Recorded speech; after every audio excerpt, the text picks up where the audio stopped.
These are the voices of Vietnam. And it's your job to do it, but yet you say to yourself, why in the hell have I got a job like this? And morale's high and they're enthusiastic. Both occupants had been apparently executed by the VC after crashing. I met a young man who had been shot down the day before. This is Vietnam Report. A special broadcast feature of WSAI News, compiled and edited by News Director Rod Williams, who has just returned from a 10-day tour of the Southeast Asian nation, and brought to you as a public service of Jupiter Broadcasting Company. In the next half hour, you'll hear the voices of Vietnam, the fighting man and his outlook on the war, civilians whose home is a battlefront, and the comments of veteran news correspondents. Your comment or question is also invited. Call WSAI now at 921-5105. And now, Rod Williams. My base of operations in Vietnam was the city of Saigon, as is the case with most of the journalists there. Among them, Dick Kirkpatrick, Washington Bureau Chief for the Cincinnati Enquirer. Dick, has Saigon changed considerably since the first time you were here? I don't see a tremendous change, except perhaps it does seem to be a bit more dirty. It seems to be a bit more crowded, which is not unexpected in wartime. You cannot keep your city so clean, and you do find the traffic quite crowded because there's increased military activity in the city of Saigon. You do find prices a little bit higher, and they are fighting some inflationary problem. First of the month, the hotel prices will go up 40%, but I think that is due more because of the affluence of the Americans who are filling their hotels, and it will not have a direct effect on the South Vietnamese people themselves. Another interesting civilian that we met in Saigon was Tom Fawcett, who was a pilot for Air Vietnam. Tom, what do you do for Air Vietnam? I'm a DC-6 captain. We fly through Vietnam. We're the only mode of transportation. Bus companies, they're no longer operating, so we're the only means of transportation for the public. I like that accent. Where are you from, Australia? Yeah, I was born and raised in Australia, and I'm an American citizen now. How did you come to Vietnam? I'm a freelance pilot. I was in the Congo in South America, and a mountain would go to Mohammed, he goes to the mountain. Pilot a fortune then, right? Hobo pilot's the word, I suppose. Have you gotten into any hairy situations flying supplies in, out and around Vietnam? Occasional bullet hole in the wing. You don't know it, you land though, or you lose your gas, you see you got a hole, and you say, oh, we got shot. How about that? You and I ate dinner at a nice little restaurant here around the corner. What the heck was it you were eating? Algerian couscous, I think it said. I had awful indigestion the same night last night. I wish I hadn't eaten it. It was bloody awful. Dr. Ernest Kooks, a doctor of political science with residence in Switzerland, was visiting in Vietnam. I'm teaching at the Swiss University Political Science, and my main job is I'm a specialist for communist affairs for one of the greatest Swiss newspapers, the Neue Zürcher Zeitung. What's Swiss reaction to U.S. policy in Vietnam, sir? Oh, Switzerland is, as you know, a neutral country, but the Swiss neutrality does not imply to be ideologically neutral, and we try to understand what goes on in the world and to make our own decision.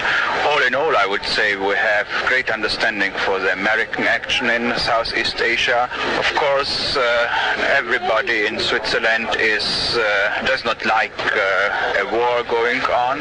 One of the most interesting persons we met while we were in Vietnam on that 10-day stay was a network correspondent by the name of Dick Harris, who has covered the war extensively in the field for the past year. It's very surprising to me that there's not more terrorism in the city, because I think we're all sitting ducks here.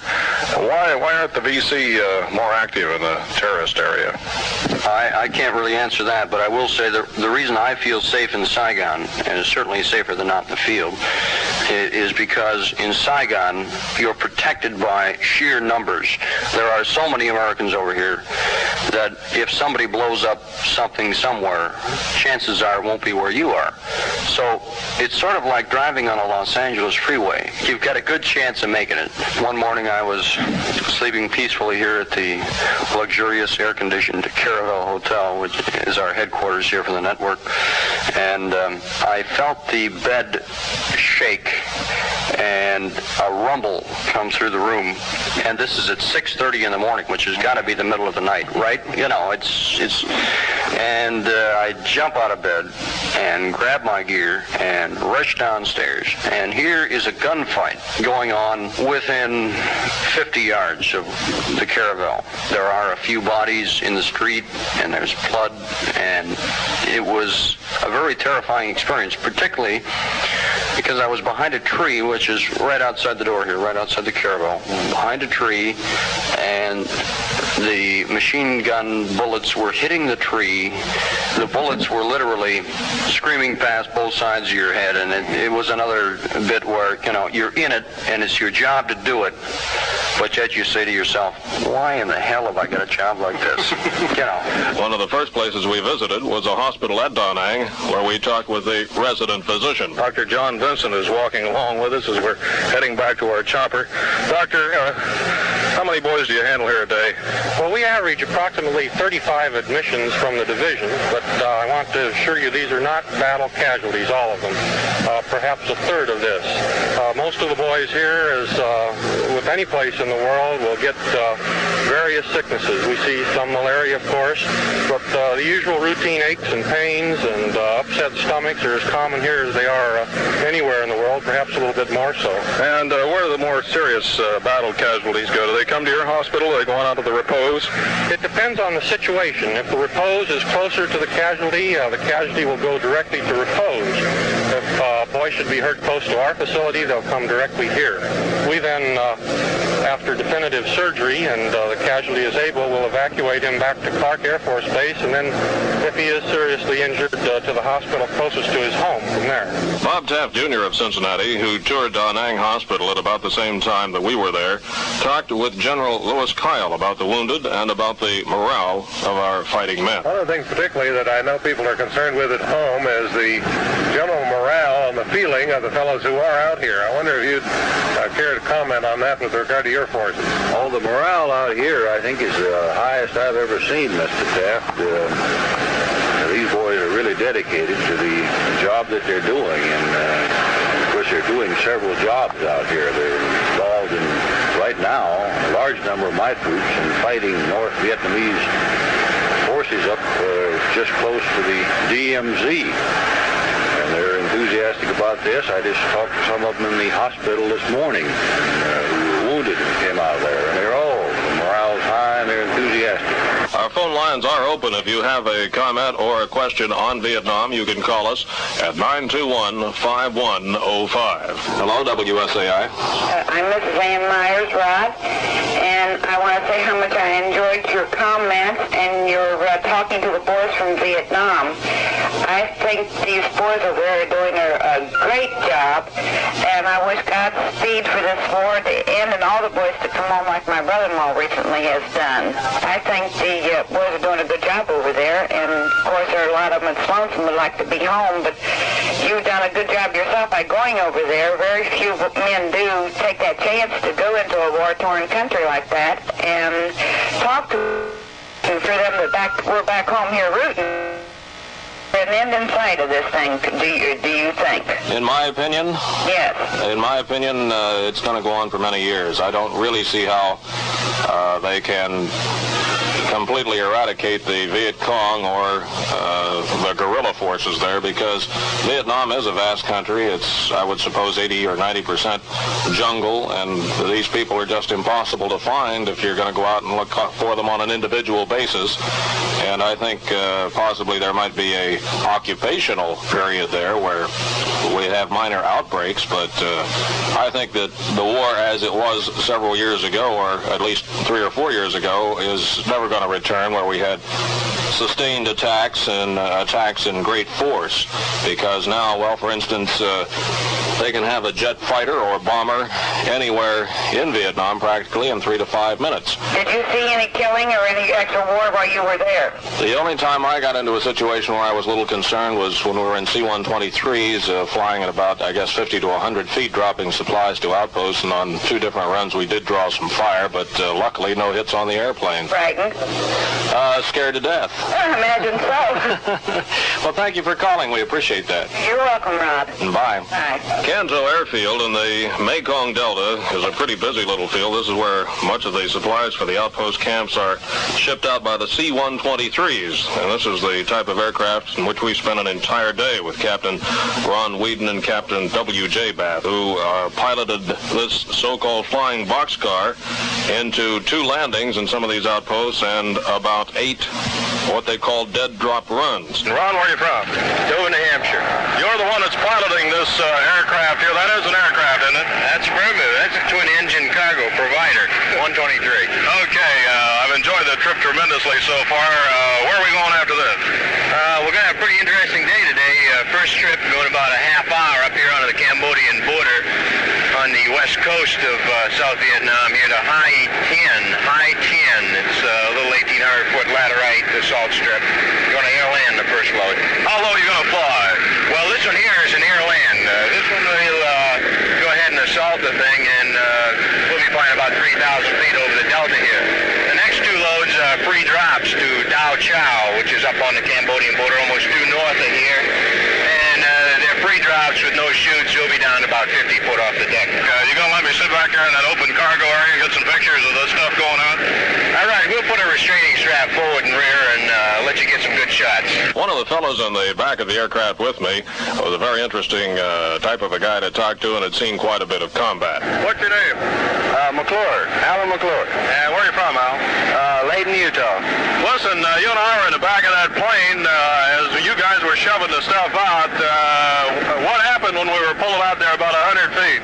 Well, we started picking up a little ground fire, but the pilot turned off, and luckily we didn't get hit. I understand you were in a crash once. Want to tell me about that?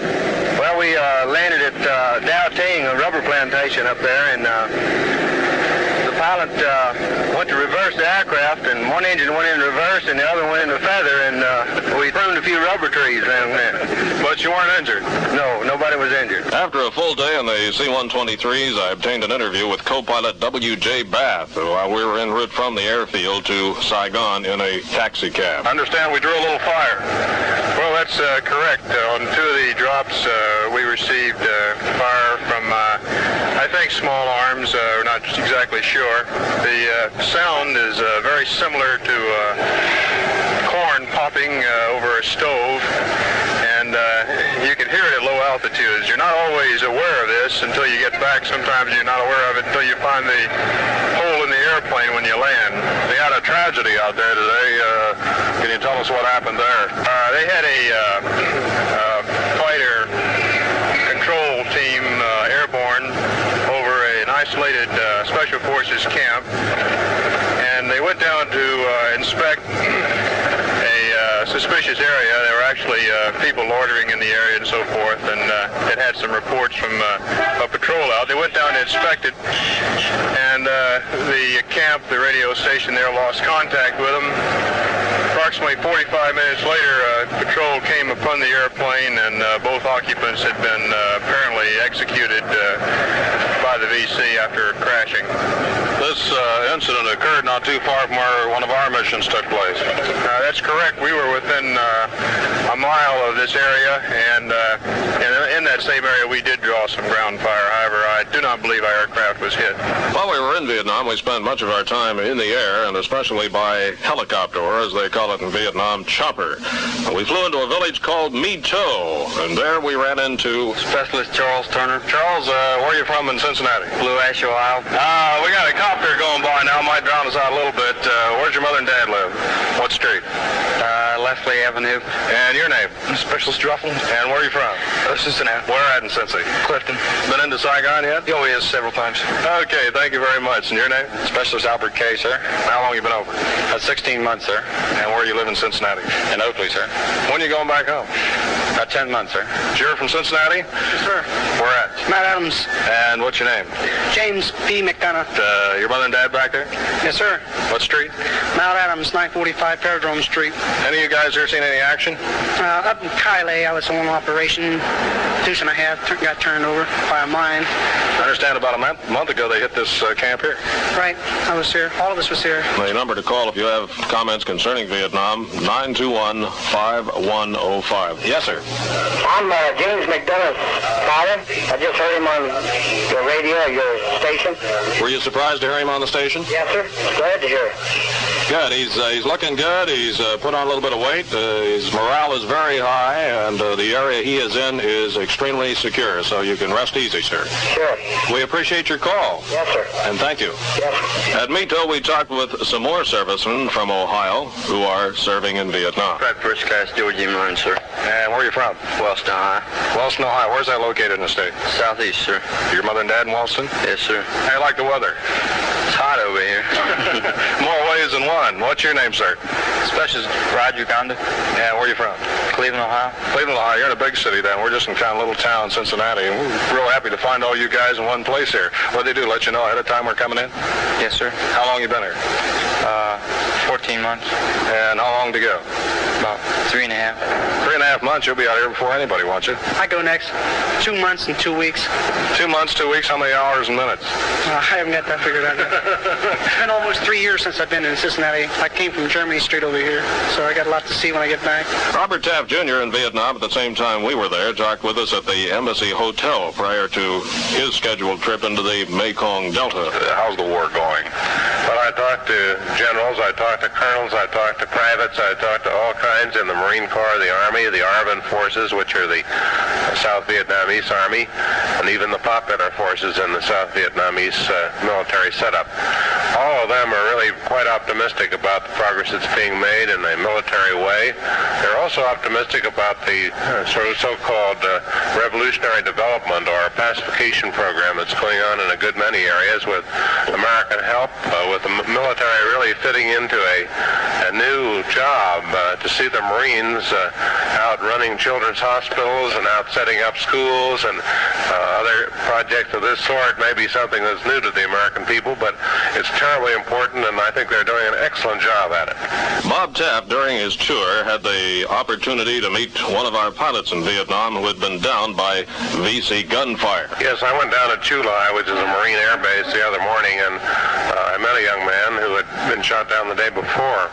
Actually, I'd been with the commander of the 1st Marine Air Wing, General Robert Shaw, when word came in that they had dropped a pilot just off North Vietnam in the North China Sea. Our rescue fellows went in immediately, and as a matter of fact, after he'd parachuted out of his plane at a relatively low altitude, even so, he was able to establish radio communication with our own forces who were there to rescue him. They picked him up just about as soon as he was in the water, and by the time I saw him, the next morning he was back on duty at his station down in Chu Lai, ready to go again. Mr. Taft, have you had any chance to talk to some of the boys from the Cincinnati area? Yes, I talked to at least a dozen boys from the Cincinnati area now on various posts.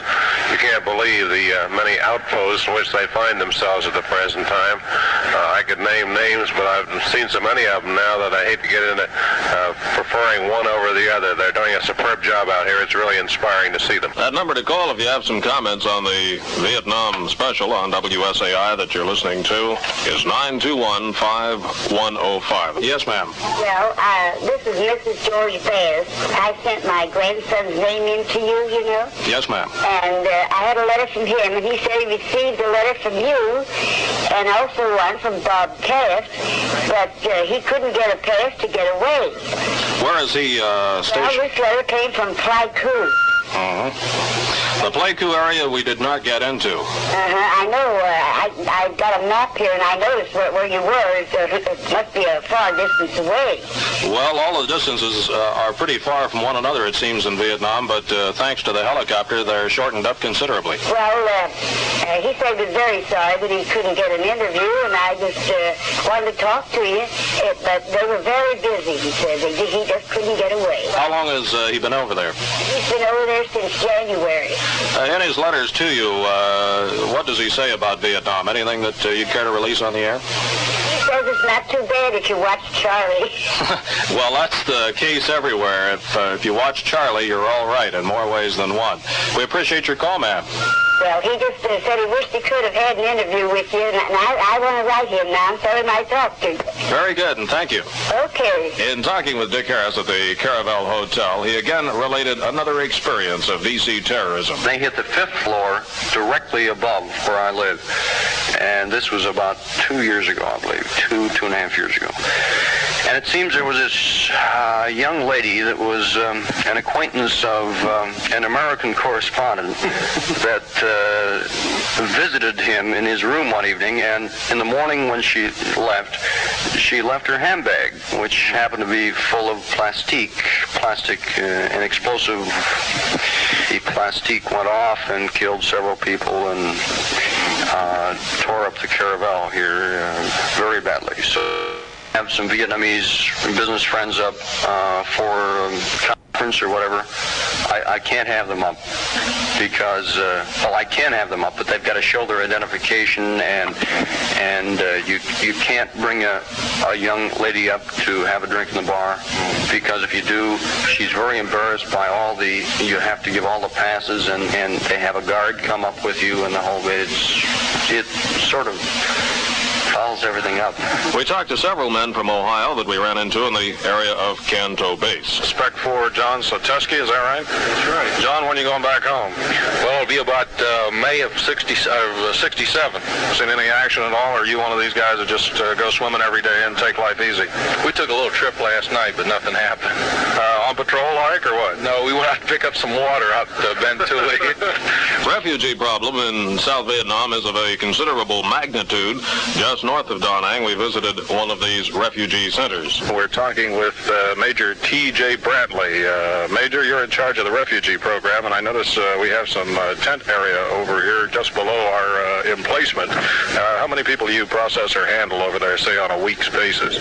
Well, not on a week's basis, as a matter of fact, but we have here approximately 17,000 people that have moved in this area from a year ago, a minority of them, and then ever since the 12th of June, approximately 10,000 have moved into the area for processing, registration, and we've been in the process of giving them food, shelter, supplies, and medical assistance. We're up very high. We've got a commanding view of the countryside and pretty heavy armament around us. Where are we located? This is located about 18 miles south of Da Nang, and it's in more or less the country area where a lot of farming is going on. Spotter plane pilots, in my opinion, are among the bravest men in Vietnam. They fly very low over the jungles and direct jet fighters on airstrikes. Captain Ron Massey here. Captain, what do you do over here? Oh, I'm a pilot. I work with an O1 outfit. They fly surveillance aircraft down here in the Delta. We support Vietnamese operations, naval gunfire, and things like that, whatever comes to hand. Seen any action? Oh, not too much. A few shots here and there. That's about all. I fly pretty high. If you have comments on the Vietnam special or on the war in Vietnam, if you have friends or relatives in Vietnam, you're invited to call us at 921-5105. My husband is stationed in Vietnam,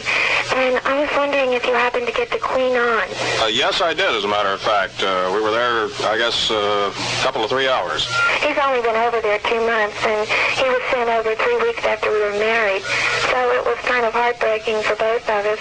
I can imagine. And I don't know, I'm trying to find out everything I can, you know. Did I ask you his name yet? No, it's Gerald Kornwalker. And is he with the Army, the Air Force, or? He's with the Army. He's been in since October 8th. He's been in the Army. And he was shipped over on May the 8th. He got there. Well, you'll have to write him a letter and tell him you were on WSAI and he was mentioned and the people back here are thinking of him. I sure will. Thank you very much. And thank you. Once again, here's Dick Harris, network correspondent in Vietnam. Bill Fulbright doesn't really know very much about Vietnam.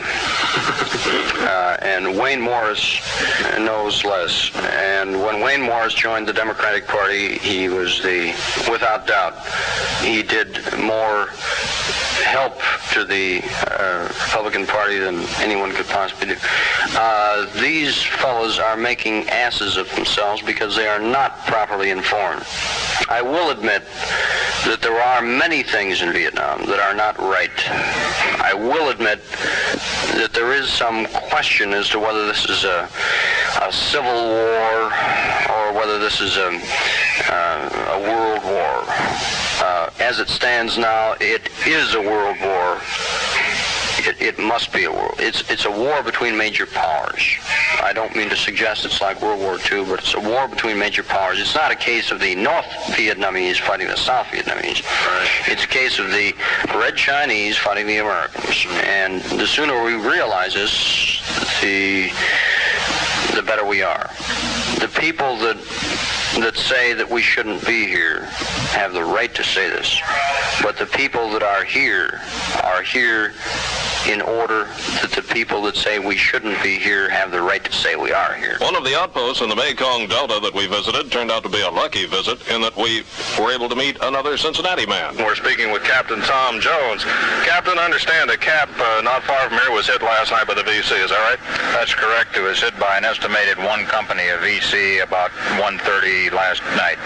What did your camp do immediately when this happened? Well, we were notified by the A camp. We then notified our next higher headquarters. We had flare ships and supporting aircraft, plus troops notified here to go on immediate operation as soon as dawn arrived. Captain Jones, you're from Cincinnati, born in Cincinnati. Your father, I understand, is now in Columbus, Ohio? That is correct. My entire family on my father's side is from Ohio. Another tri-state soldier that we ran into in Muckwa was Sergeant Billy Baird. I'm the engineer here in the B detachment. And you work on what kind of airboats? We're fixing airboats right now, getting ready for a little exercise, but normally I work on construction in and around the B detachment here. You're from the state of Indiana, where? Fort Wayne, Indiana. How long have you been over? I've been over here now going on 6 months. Seen any action? A little bit. When you going home? About February next year. Bet you're going to miss Vietnam, aren't you?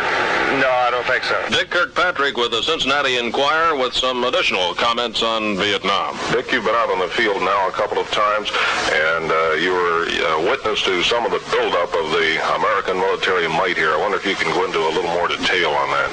Well, 18 months ago, when I was here, there were only about 22,000 Americans, and today there's something like 300,000, so you can imagine the increase in military occupancy here, both for the Americans and the South Vietnamese. I have not been yet clear up near the 17th parallel as I had before in the Da Nang area, but we did make a swing through some of the heavy combat areas in the new Cameron Bay naval base or seaport that the Americans are building. And down in the Delta section, Ba Dua, that I had visited 18 months ago, a month after it had been liberated.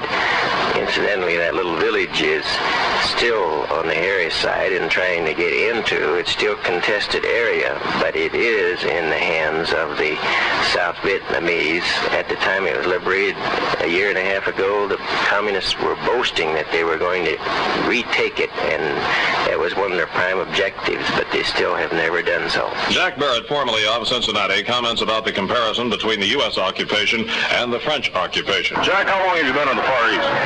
I've lived in the Far East for 30 years. And you were here during the French occupation. How does the French occupation differ from that of the American occupation here? Under the French, I think it was much more subtle than under the American. How's that? Can you go into detail? I can, because the French had more control than the Americans have. Have you ever been under fire here? As many years have you been here? I have been under fire 3 times in the last 5 months. And you still stay. Why? Because I have a job to do, and I'm an American. I have a son that graduated from the University of San Francisco last month as an ROTC commissioned officer, and I expect him out here within the next 2 or 3 months. Here's Bob Taft, Jr. talking with Spec 4 Kenneth R. Ray of Kemper Road, Cincinnati. Have you fellas had any action around here while you've been here? Well, I had some contact. We ran against a battalion of VC out in one of our subsectors known as Totnut. We had an operation that morning, and we were going to one of our other subsectors, and it was canceled because they said that there had been VC passing through the area. So we went on to that area, and we ran into a battalion. What happened then? Well, we stayed there. We got got there early in the morning and stayed there that day and part of the next day. And we ran them out of our province and brought them on into we got some of them, and we went on into the next province known as Kenyang. Yeah, we were just up there, I think, and they've got plenty of them left up there. Again, Dick Harris, correspondent, with some observations. It's our guys that are dying. I saw something that was so beautiful. It was horrible, but it was a story. A man was lying there. He happened to be a Negro. He happened to be a PFC, which makes him not only second-rate but third-rate.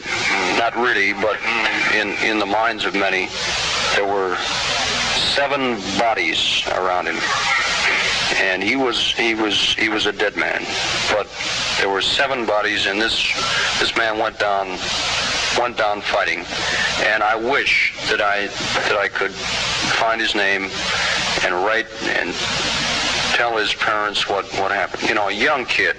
The point of all this is that these are our guys that are fighting and dying, and even if you don't like the war, all right, let's assume you don't, but by God, these are our guys that are dying, and they're spilling their blood, and they'll never return to their families. Right. And they need our support. Now, you don't have to support President Johnson in the war, but please, for God's sake, support our guys over there, because they're Americans. They're fighting their heart out. They're living and they're dying, and it's not an easy job. You've been listening to Vietnam Report with News Director Rod Williams, a special broadcast feature of WSAI News and presented as a public service by Jupiter Broadcasting Company, Cincinnati. Vietnam Report, produced by Sam Jones.